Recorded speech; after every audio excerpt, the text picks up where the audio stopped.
Good morning সবাইকে। আজকে আমার সায়েন্স ক্লাসের দ্বিতীয় দিন।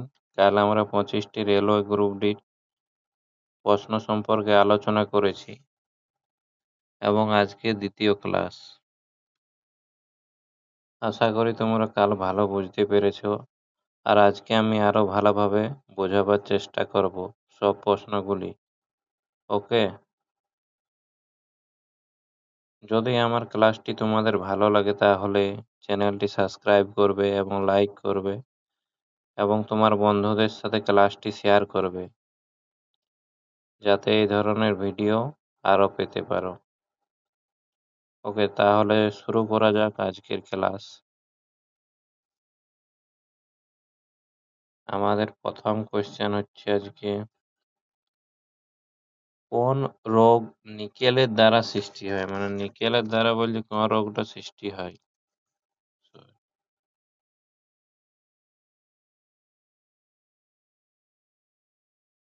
নিকেলের দ্বারা কোন রোগ সৃষ্টি হয়? প্রথম অ্যান্সারটি হবে ডার্মাইটিস। ডার্মাইটিস মূলত একটি চর্মরোগ। চুলকানি ও লালচে ফুসকুড়ি দেখা যায় আমাদের চামড়ার মধ্যে। এটি হচ্ছে ডার্মাইটিস রোগ। ওকে, next question.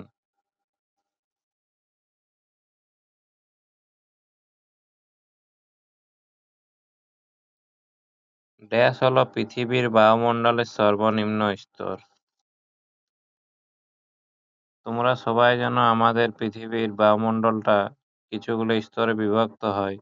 Troposphere, স্ট্রেটোস্ফিয়ার, mesosphere, thermosphere, এইভাবে উপর দিকে ভাগ করা হয়েছে। সেটাই বলে যে সব থেকে কাছের স্তরটির নাম কি? তাহলে অ্যান্সার হচ্ছে ট্রপোস্ফিয়ার, সব থেকে কাছের স্তরটির নাম। যেখানে আমরা আকাশ দেখি, মানে এই স্তরটায় আকাশ থাকে, যে এই স্তরের মধ্যে পাখি উড়ে এবং এই স্তরের মধ্যেই বৃষ্টি হয় ট্রপোস্ফিয়ারের মধ্যেই। ওকে, ঠিক আছে, নেক্সট কোশ্চেন। সরীসৃপের অধ্যয়নকে কি বলা হয়? মানে সরীসৃপ যারা বুকের উপর ভর দিয়ে চলে তাদের সম্পর্কে যে অধ্যয়ন করা হয় তাকে এক কথায় কি বলা হয়?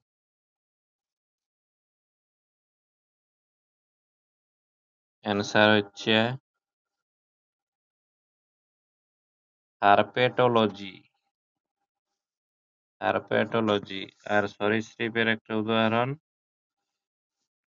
এক্সাম্পল টিকটিকি।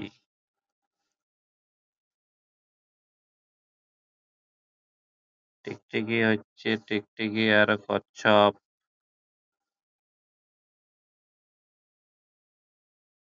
টিকটিকি, কচ্ছপ হচ্ছে সরীসৃপের উদাহরণ। ওকে, নেক্সট কোশ্চেন। ভিটামিন সি এর অভাবের ফলে সৃষ্ট একটি রোগ হলো বেরি, গইটার, রিকেট না স্কারবি? আমরা সবাই জানি আমাদের শরীরে যে যে ভিটামিনটি কম থাকবে তার অভাবে কিছু না কিছু রোগ হবে। সেটা এখানে বলেছে যে আমাদের শরীরে ভিটামিন সি এর অভাবের ফলে কোন রোগটি হয়? অ্যান্সার হচ্ছে স্কারভি। স্কারভি রোগটা কেমন বলতো? মুখের মাড়ি থেকে রক্ত বার হবে, মানে ঝরতে থাকবে রক্ত। আর ভিটামিন সি রাসায়নিক নাম হচ্ছে অ্যাসকর্বিক অ্যাসিড। মনে রাখবে, অ্যাসকর্বিক অ্যাসিড। সে নিজের হাতের আঙ্গুলে লিখতে হচ্ছে না, এই জন্য হাত লেখাটা খারাপ হচ্ছে, একটু ম্যানেজ করে নি। ভিটামিন সি এর রাসায়নিক নাম হচ্ছে অ্যাসকর্বিক অ্যাসিড। আরো সব ভিটামিনও আছে, যেমন vitamin A, retinol, vitamin D হচ্ছে ক্যালসিফেরল, ভিটামিন ই রাসায়নিক নাম হচ্ছে টোকোফেরল, ভিটামিন কে এর রাসায়নিক নাম হচ্ছে ফাইলেকোয়ানিন। এরকমভাবে ভিটামিনগুলোর রাসায়নিক নামগুলো সব মনে রাখতে হবে। এক্সামে একটা না একটা আসতেই পারে, আসার সম্ভাবনা থাকে। Okay, next question. আমাদের মানবদেহে কত ধরনের পেশি আছে?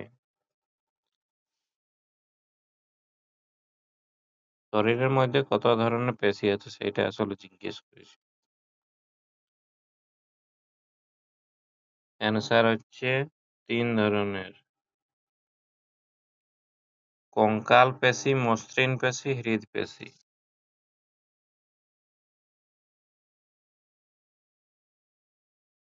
কঙ্কাল পেশি, মসৃণ পেশি আর হৃদপেশি। আমরা আসলে যে পেশির সাহায্যে হাত পা নাড়াই তাকে বলা হচ্ছে কঙ্কাল পেশি। আর আমাদের শরীরের ভিতরে যেসব পেশিগুলো থাকে তাদের বলা হয় মসৃণ পেশি। যেমন পেটের ভিতরে এইসব। আর হৃদপেশি তোমরা জানোই, হৃদপেশি হৃৎপিণ্ডে থাকে। Okay, next question.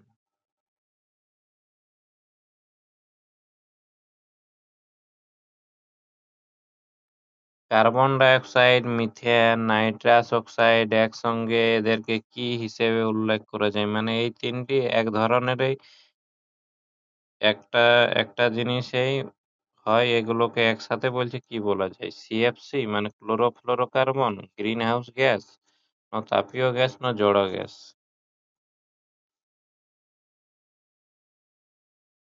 এদেরকে একসঙ্গে গ্রিন হাউস গ্যাস বলা হয়। Green house gas. Okay, next question. Dash হলো কার্বন, মানে ড্যাশ কার্বনের একটা নয়। আমরা জানি প্রকৃতিতে কার্বন অনেক রূপে থাকে। তার মধ্যে বলছে কোনটি কার্বনের উপভেদ নয়? হীরা, না সিলিকন, না ফুলুয়ারিন, না গ্রাফাইট? এখানে অ্যান্সার হবে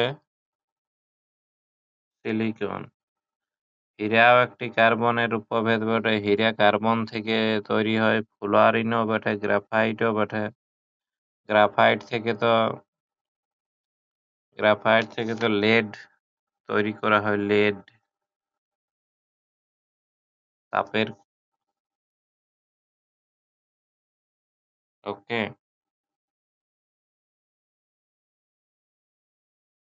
নেক্সট কোয়েশ্চেন। ড্যাশ একটি টুথপেস্টের উপাদান নয়। টুথপেস্টের মধ্যে কোন উপাদানটি বলছি থাকে না? Fluoride, sodium carbonate, calcium carbonate, magnesium carbonate?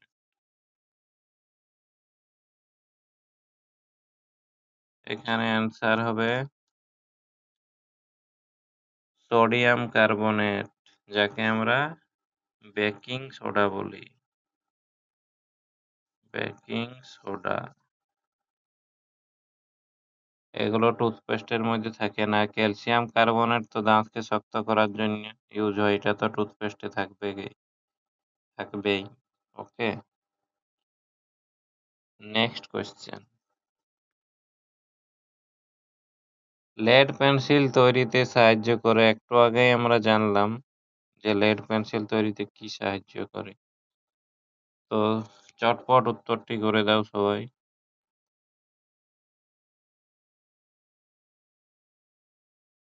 Answer হচ্ছে গ্রাফাইট।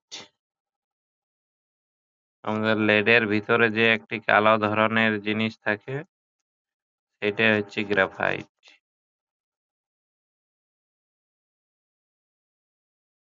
ওকে, নেক্সট কোয়েশ্চেন। পারমাণবিক শক্তি উৎপাদনে কোন আইসোটোপটি ব্যবহার করা হয়? অ্যান্সার করো সবাই।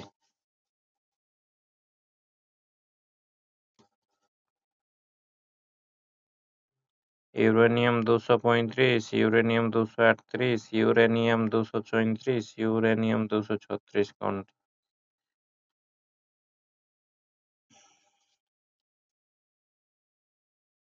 এখানে অ্যান্সার হবে ইউরেনিয়াম 235। এটি প্রকৃতিতে 0.7% পাওয়া যায়। 0.7% প্রকৃতিতে পাওয়া যায় ইউরেনিয়াম 235। ওকে, নেক্সট কোয়েশ্চেন। ভিনিগারের রাসায়নিক নাম কি? সাইট্রিক অ্যাসিড, অ্যাসিটিক অ্যাসিড, না পাইভরিক অ্যাসিড, না malic acid?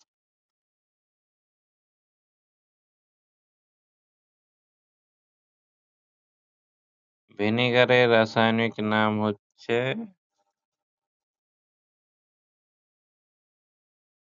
Acetic acid. Acidic অ্যাসিডের সংকেত CH3COOH। Acetic acid. এটি 4 থেকে 8% পাওয়া যায় প্রকৃতিতে। ওকে,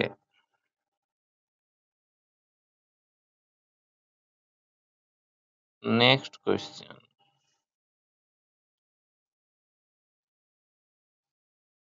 সোনারের পুরো নাম কি? শব্দ নিরপেক্ষণ এবং কারচুপি, সাউন্ড নেভিগেশন এবং পৌঁছানো। এটা আসলে টাইপ করতে করতে ইংলিশটা বাংলাতে হয়ে গেছে, সেই জন্য অপশনগুলো এরকম বোঝাচ্ছে।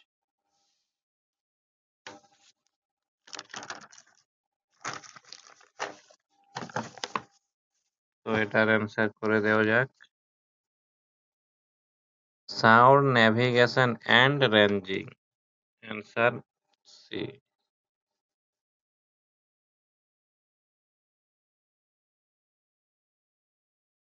সোনার সাধারণত দু প্রকারের আছে,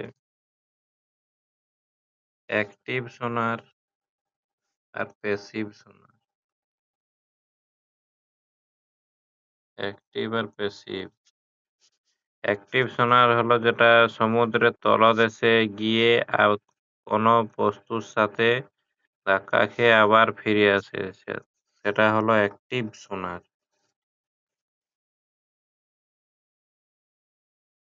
আর প্যাসিভ সোনার হচ্ছে জাহাজের ধারে পাশে কোনো জাহাজ বা কিছু এলে যা মানে যেটা থেকে আমরা বুঝতেই পারি যে কোনো জাহাজ আসছে আশেপাশে, সেটা হচ্ছে প্যাসিভ। অ্যাক্টিভ সোনার আমাদের কাজে লাগে মৎস্য আরোহণে বা সমুদ্র তলদেশের মানচিত্র তৈরি করতে অ্যাক্টিভ সোনার ব্যবহৃত হয়। ওকে, ক্লাসটি ভালো লাগলে অবশ্যই লাইক এবং সাবস্ক্রাইব করবে। পরবর্তীকালে আরও ভালোভাবে আমি ক্লাসগুলো করার চেষ্টা করব। তোমরা একটু বন্ধুদের সাথে শেয়ার করে দিও। এমনিতেই প্রতিদিন কোনো না কোনো ক্লাস তো দেখছোই। আমার ক্লাসটা একটু এমনি প্র্যাকটিসের জন্য ইউজ করো। 25টা কোয়েশ্চেন চেষ্টা করে দেখো যে কটা পারছো। ওকে,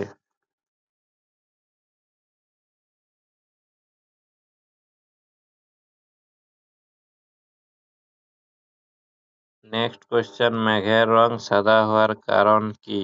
আলোর বিচ্ছুরণ, আলোর প্রতিফলন, না আলোর বিকিরণ, না আলোর প্রতিসরণ?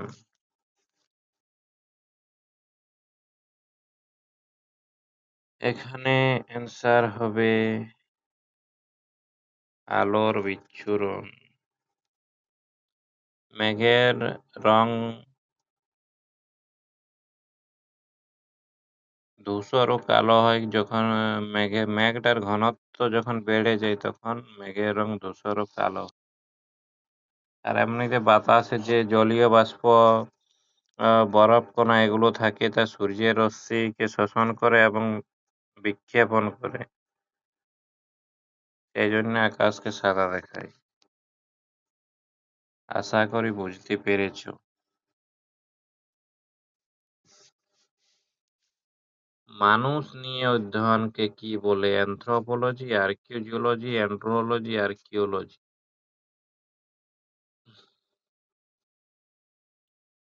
মানে যারা মানুষ সম্পর্কে অধ্যয়ন করে সেই বৈজ্ঞানিক ভাষায় সেই জিনিসটাকে এক কথায় কি বলে? অ্যান্সার হচ্ছে অ্যানথ্রোপোলজি। মানুষের বিজ্ঞানসম্মত নাম হোমো স্যাপিয়েন্স স্যাপিয়েন্স, মনে রাখ। নেক্সট কোয়েশ্চেন, উত্তল দর্পণের ব্যবহার কিসে করা হয়? কাচের জানালায়, মেকআপ দর্পণে, গাড়ির রিয়ার ভিউ মিরর, না ক্যালিডোস্কোপ? এখানে অ্যান্সার হচ্ছে গাড়ির রিয়ার ভিউ মিররে।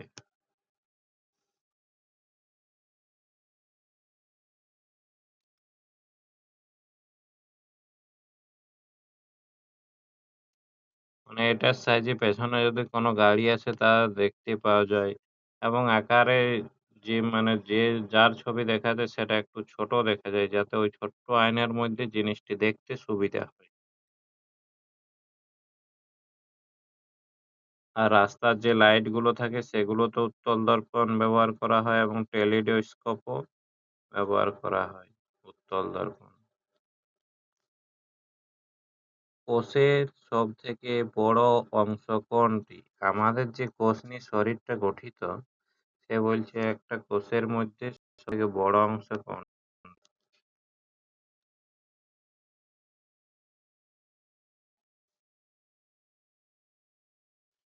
এইটা আমাদের একটা কোষ, তার মধ্যে আমাদের একদম মাঝামাঝি পর্যায়ে থাকে নিউক্লিয়াস। এই নিউক্লিয়াসটি হচ্ছে সব থেকে বড়, মানে অনেকটা জায়গা জুড়ে থাকে কোষের মধ্যে। তার ভিতরে এগুলি সাইটোপ্লাজম, মাইটোকন্ড্রিয়া, গোলগি বডি সবকিছু এটার মধ্যেই থাকে। নিউক্লিয়াস একদম কেন্দ্রে অবস্থিত, কোষের 10% জায়গা জুড়ে এটা থাকে, 10% জায়গা জুড়ে। আর নিউক্লিয়াসের মধ্যে যে নিউক্লিওলাস পাওয়া যায় তা রাইজো মানে আরএনএ তৈরি করে, যা রাইবোজোম গঠনে সাহায্য করে। ওকে, নেক্সট কোয়েশ্চেন, শব্দের গতি কোথায় সবচেয়ে বেশি? কোন মাধ্যমে শব্দের গতি সব থেকে বেশি? বায়ুতে, জলে, না ইস্পাতে, না শূন্য মাধ্যম? বলো, অ্যান্সার করো। সবাই অ্যান্সার কমেন্টে করবে। ভিডিওটা যেহেতু আগে তৈরি করা হচ্ছে, আর যদি কোনো কোশ্চেনের অ্যান্সার ভুল থাকে তাহলে প্লিজ কমেন্ট করবে যে এই কোশ্চেনের অ্যান্সারটি ভুল আছে। বাই চান্স যদি কোনো ভুল হয়,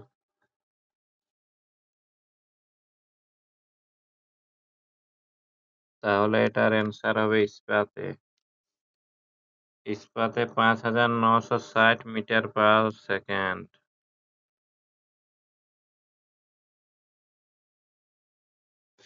আর জলে 1400 মিটার পার সেকেন্ড। আর বায়ুতে হচ্ছে 330 মিটার পার সেকেন্ড। শূন্য মাধ্যমে তো হবে না, শূন্যই হয়, শূন্য মাধ্যমে কোনো হবে না শব্দের গতি। ওকে, নেক্সট কোয়েশ্চেন, 18 নম্বর কোয়েশ্চেন, লেন্সের ক্ষমতার একক কি? আমরা যে চশমাগুলো পরি, এগুলোর যে লেন্স দেওয়া থাকে সে সব লেন্সের একটি ক্ষমতা থাকে, সেইটা বলছে কি দিয়ে মাপা হয়? অ্যান্সার হচ্ছে ডায়াপ্টার।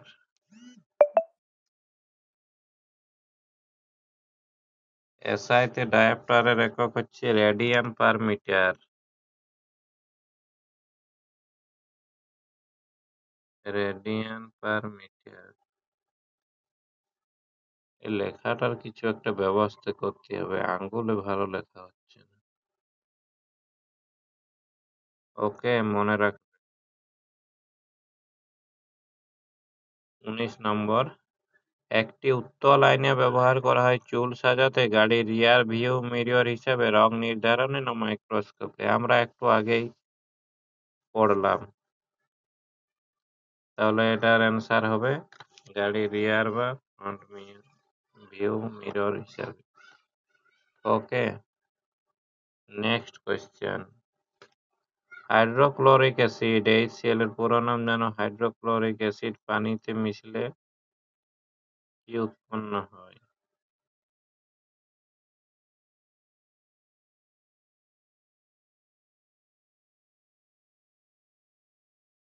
এই কোয়েশ্চেনটা একটু হয়তো অপশনে ভুল আছে।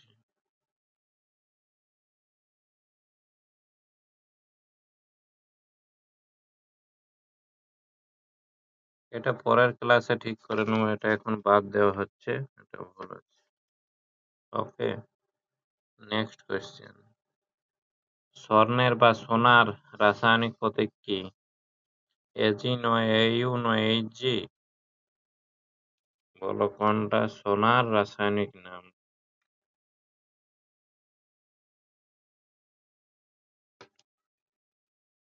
সোনার রাসায়নিক নাম হচ্ছে এইউ।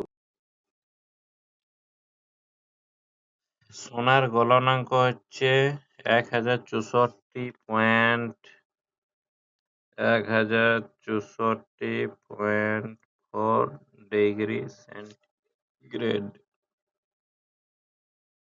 মানে এতটা উষ্ণতায় সোনা গলে তরলে পরিণত হবে, এটা হচ্ছে গলনাঙ্ক। আর স্ফুটনাঙ্ক হচ্ছে 200 সরি 2094 ডিগ্রি সেন্টিগ্রেড। মানে এতটা উষ্ণতায় সোনাটা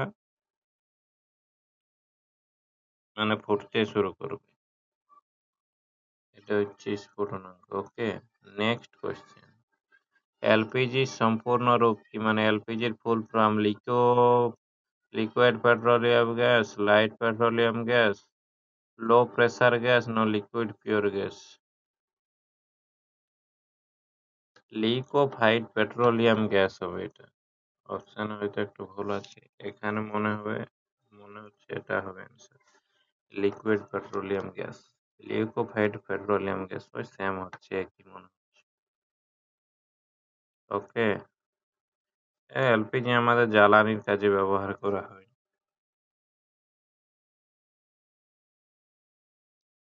নেক্সট কোয়েশ্চেন। মানবদেহের সবচেয়ে বড় অঙ্গ কোনটি? যকৃৎ, মস্তিষ্ক, ত্বক, না ফুসফুস? বলো, এটা একটা বোঝার ব্যাপার আছে। আশা করি যারা প্রতিদিন পড়াশোনা করো তারা এটা বুঝিয়ে গেছো, এবং এটা খুব সহজ প্রশ্ন।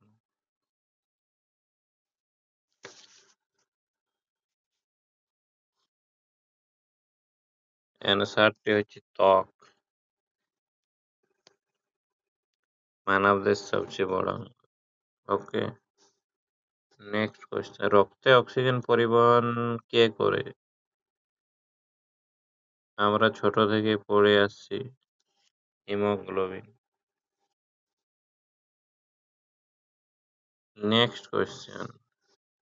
লাইট ইয়ার কি পরিমাপ করে? সময়, দূরত্ব, ঘন তাপমাত্রা? লাইট ইয়ার বা আলোকবর্ষ।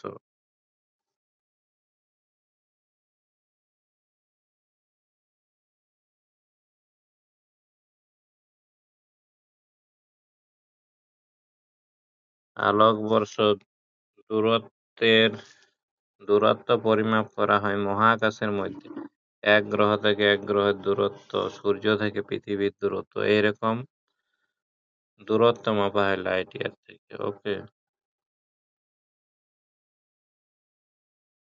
কোন ধাতু বাতাসের সংস্পর্শে আসলে কালো হয়ে যায়? যেমন লোহায় মরচা পড়লে মানে লোহা বাতাসের সংস্পর্শে এলে কি রং হয় বলো? বাদামি। তাহলে কালো কোন ধাতু বাতাসের সঙ্গে মিশলে কালো হয়? অ্যান্সার হচ্ছে তামা বা কপার। আর সোনা বাতাসের সঙ্গে মিশলে কোনো পরিবর্তন হয় না, নো চেঞ্জ। লোহা বাদামি হয় আর রূপা হয় কালো। মনে রাখবে, রূপা কালো হয়,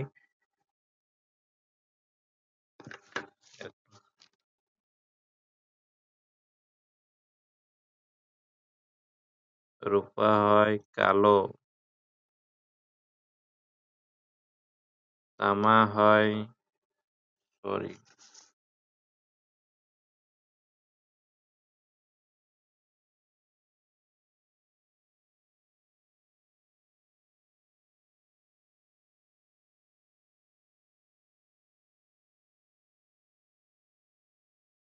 এখানে অ্যান্সার তামাই হবে।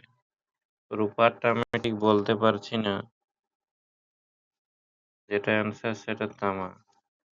আর সোনায় কোনো পরিবর্তন হয় না, আর লোহা বাদামি রঙের সৃষ্টি হয় মরচা পড়ার সময়, এটা তো সবাই জানি।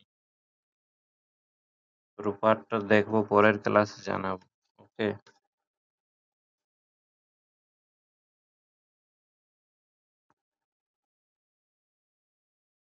আমাদের আজকের ক্লাস এখানেই শেষ হচ্ছে। সবাইকে অনেক অনেক ধন্যবাদ ক্লাসটি করার জন্য। চ্যানেলটা লাইক অ্যান্ড সাবস্ক্রাইব করবে, যেমন যাতে পরবর্তী ভিডিও খুব দ্রুত তোমাদের কাছে পৌঁছে যায়।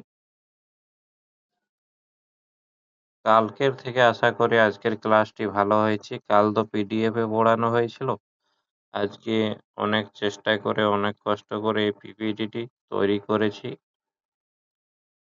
আশা করি ভালোই লাগলো তোমাদের।